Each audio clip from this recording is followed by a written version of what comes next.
Good morning everyone. My name is Kavya Mittal. I read in class 4th in संस्कृति global school. तो आज हम आपको water dispenser के बारे में बताने जा रहे हैं। वाटर डिस्पेंसर एक ऐसा डिवाइस है जिसमें हम वाटर को कलेक्ट करके उसका यूज कर सकते हैं। इसमें एक बोतल होती है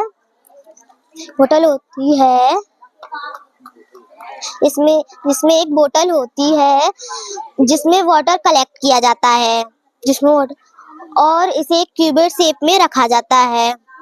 जब बोतल के कैप को फ्री करते हैं तो उसमें से वाटर निकलने लग जाता है।